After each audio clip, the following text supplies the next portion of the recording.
ये देखो मौलवियों को 12-12 करोड़ रुपए कमा रहे हैं, ये इनकी वैसे कैसी बातें करते हैं। फायदे के दे दनादन रॉयल फैमिलियों को रिश्ते आ रहे हैं मेरे लिए। बोलेंगे यार तुम मंथली 1 करोड़ रुपए कमा रहे हो। बारे में पोस्ट चलाई गई है 12 करोड़ रुपए मैं कमा रहा हूं। मुझे इसकी वजाहत की जरूरत नहीं थी, बल्कि मुझे तो इसका फायदा है। फायदे के दे दनादन रॉयल फैमिलियों को रिश्ते आ रहे हैं मेरे लिए। चलाने वाले ने तो झूठ बोला, ऐसा इसकी कोई हकीकत नहीं है 12 करोड़। और इतना झूठ ये फैल गया कि हमारे अपने रिलेटिव मैसेज भेज के मुबारकबादें दे रहे हैं। माशाल्लाह, बड़ी खुशी हुई भी, बहुत अच्छा लगा, हमें तो पता ही नहीं था। तो मैंने कहा मुझे खुद भी नहीं पता मुझे भी इन्होंने बताया है। तो ये बिल्कुल झूठी खबर है। वैसे मैं जनरली एक बात कर रहा हूं कि अगर 12 के बजाय 24 करोड़ भी हो तो किसी की जाती आज से क्या लेना देना भाई, कौन क्या कमा रहा है, कौन क्या कर रहा है। 24 क्या 24 अरब कमा रहा हूं, FBR वाले जाने और कौन जाने, मैं जानू। वैसे पाकिस्तान में अगर कोई 12 करोड़ कमा रहा हो ना, FBR वालों ने अब तक उसको ढील दी नहीं होती इतनी। एक दफा सलाम दुआ करने जरूर हाजिरी देते हैं। तो मेरे पास अब तक कोई FBR की तरफ से मिस कॉल भी नहीं आई है, समझ रहे हैं ना ठीक है, मिस कॉल भी नहीं आई है। इंक्वायरी के लिए आना तो दूर की बात। तो ये झूठी खबर है और बहुत से करीबी लोग मुझे मैसेज भेज रहे हैं। अच्छा, कमेंट्स में कुछ लोग जल भी रहे हैं, ये देखो मौलवियों को 12-12 करोड़ रुपए कमा रहे हैं, ये इनकी वैसे कैसी बातें करते हैं। तो इस खबर का, झूठी खबर है, लेकिन इसका एक फायदा ये हुआ कि बहुत से लोग थोड़े से डिप्रेशन में और सिमट गए हैं वो, ठीक है ना। तो क्यों डिप्रेशन में जा रहे हो भाई, कोई कमा रहा है तो कमाने दो उसको। मैं कमा नहीं रहा, लेकिन मैं इसलिए बार बार वजाहत करूं, नहीं कमा रहा, मेरे घर वाले नहीं पहले मुझे जिंदा छोड़ेंगे।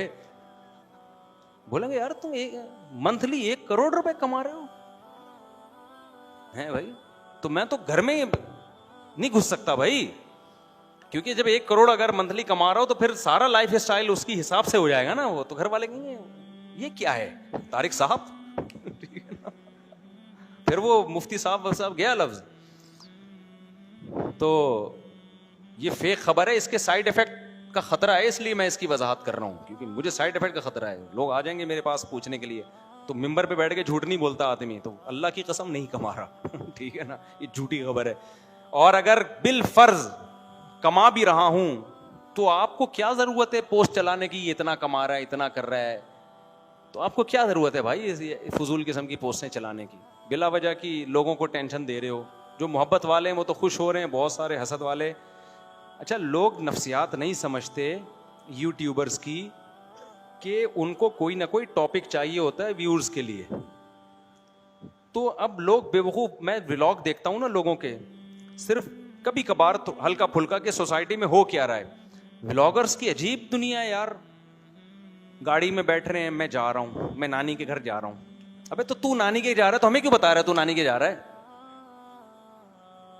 देखो उसके पास फालतू टाइम है, आपके पास क्यों फालतू टाइम है कि आप पूरा उसका नानी के घर जा रहा हूं, मेरी बेगम मेरे साथ है, हमें नानी ने बुलाया है, हम यहां कुल्फी खा रहे हैं बैठ के, नाना मेरे लिए। अब तो नाना नानी होते ही नहीं ना, शादियां इतनी देर से नाना बनने से पहले फौत हो जाते हैं। आज हम ससुराल गए थे, आज हम तरबूज खा रहे हैं, आज बेगम हमारी खीरा काट रही हैं, और मिलियंस मिलियंस व्यूअर्स हैं उनके यार। इसका मतलब इस कौम के पास फालतू टाइम ठीक ठाक है भाई। मैं भी व्लॉग बनाता हूं, अपनी मुर्गियां दिखाती हूं, उसमें एक मोटिवेशन होती है, खामखा के नहीं कि मैं जा रहा हूं, मैं वहां से आ रहा हूं। तो सारी दुनिया कहीं ना कहीं जाती है, सारी दुनिया कहीं ना कहीं से आती है। कोई व्लॉग बनाए, हम मना नहीं कर रहे, लेकिन कुछ सबक तो देना उसमें लोगों को, कोई लेसन तो हो। खाली लेसन दिखा रहे हैं तो इससे लेसन थोड़ी मिलेगा। तो व्लॉगर्स तो कर रहे हैं, उनको तो पैसा मिल रहा है, उनकी तो फिर भी कोई कह रहे हैं जब लोग देख रहे हैं, हम तरबूज खा रहे हैं, हम लोग देख के हमें पैसे मिल रहे हैं मोनेटाइजेशन के, उसको तो फिर भी मैं गलत इसलिए नहीं कहूंगा कि वो कह रहे हैं यार जब मुझे फ्री फुकड़ का पैसा आ रहा है तो ये इन बेवकूफ से पूछना मुझे देख क्यों रहे हैं सही है ना? देखो एक आदमी झोली यूं करके बैठा हो, लोग जा जाके पैसे डाल रहे हो, तो जो झोली यूं करके बैठा है मैं उसको थोड़ी मना करूंगा। वो कहेगा जब मुझे फ्री फोकट का मिल रहा है, मैं तो मांग भी नहीं रहा, मैं तो यूं करके बैठा हूं, वो लोग खुद ही डाल के जा रहे हैं पैसा। तो जो डाल के जा रहे हैं पैसा उनसे पूछा जाएगा ना। तो व्लॉगर्स, बाज व्लॉगर्स, सारे नहीं, वो क्या कर रहे होते हैं, आज हमारी शादी, हम जा रहे हैं नानी के यहाँ जा रहे हैं या खाला के यहाँ जा रहे हैं, आज हम तरबूज काट रहे हैं, आज हम क्या कर रहे हैं, करेले पका रहे हैं, तो भाई तू तू जो मर्जी कर रहा है ठीक कर ले, बैठ के हमें क्यों बता रहा है। तो वो बज़बान हाल कहता है ये इन बेवकूफ से पूछो ये मुझसे क्यों पूछ रहे हो। मिलियंस मिलियंस व्यूअर्स हैं, देख रहे हैं लोग उसको फालतू टाइम। आज मेरे बच्चे कोई देख रहे थे व्लॉग, मैंने बच्चों से पूछा क्या देख रहे हो यार तुम, 10 मिनट से तो मैं देख रहा हूं कि कोई ढंग की बात इस बंदे ने एक भी नहीं की है। फजूल फजूल किस्म की वो बातें कर रहे हैं, मैं यहां जा रहा हूं, मैं वहां से आ रहा हूं, मैं यूं कर रहा हूं, मैं गाड़ी में बैठ रहा हूं, अब मैं वॉशरूम में बैठ रहा हूं, ये भी दिखा रहे हैं लोग। वो शुक्र है नीचे वाला पोर्शन नहीं दिखाते, ऊपर का पोर्शन दिखाते हैं। मैं वॉशरूम में बैठा हूं यूं करके दिखा रहे हैं लोग, देख रहे हैं। मिलियंस मिलियंस व्यूअर्स होते हैं उस। तो व्लॉग अगर आपने बनाना है, मना नहीं है भाई, कोई ऐसी चीज का बनाओ जिसमें लोगों को कोई हिस्ट्री मालूम हो रही हो। अभी मैंने देसी घी का बनाया ना घर में, देसी घी का थोड़ा सा, मेरी तो नीयत भी नहीं थी व्लॉग बनाने की, मैं देसी घी वैसे ही बना रहा था, मैं तो बनाता हूं। और ये वॉशिंग मशीन नहीं है भाई, ये देखने में वॉशिंग मशीन है, इसमें कभी कपड़े नहीं धुलते सही। तो पहले से प्लान नहीं था वो। तो मैंने कहा जब बनाए तो मैंने कहा चलो यार लोगों को भी बता दो कि देसी घी खाया करो। तो हमने क्या किया, वो बना दिया हाथ, क्या चलो यार ऐसी, इसको मैंने दिया, मैंने डाल दे भाई। थोड़ा लोगों को भी क्या हो कि कोई इतना टेंशन वाला काम नहीं है देसी घी बनाना। एक वॉशिंग मशीन कपड़ों के लिए नहीं, देसी घी करिए। ग्राइंडर में भी बनता है लेकिन उसकी ब्लेड तेज होती है, वो काट देता है उसको। इसमें अच्छा बनता है वॉशिंग मशीन में, छोटी ले लो। तो कुछ भी नहीं है, आपने उसमें दूध डाला, दूध भी नहीं सॉरी मलाई डाली, ठंडा पानी डाला, बटन दबा के जो मर्जी करो, चले जाओ, मशीन खुद ही निकालती रहेगी। आप अपने काम में लगो, पढ़ाई करनी है, नमाज करनी है, इधर उधर घूम के आओ, थोड़ी देर में इतना मक्खन निकल चुका होगा। मक्खन उठाओ, चूल्हे पे हल्की आंच पे गर्म करने रख दो, घी अलग हो जाएगा, मक्खन अलग निकाल के रख लो डब्बे में, खाते रहो। उसके लिए लोग कहते हैं नहीं भाई बहुत मुश्किल, आजकल ऑर्गेनिक चीजें खाना क्या है। वो खरीद के ना इससे डबल कीमत पे नकली चीजें खाओगे, सेहतों को बर्बाद करोगे। और खुश कितना रहता है आदमी घरेलू कामों में लगा रहे। नहीं आई बात समझ में।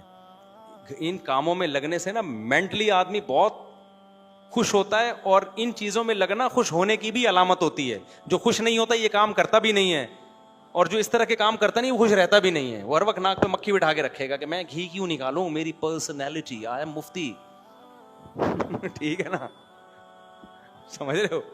आज मैंने अपनी मुर्गी के नीचे अल्हम्दुलिल्लाह सुरखाब के अंडे रखे हैं, नया एक्सपीरियंस।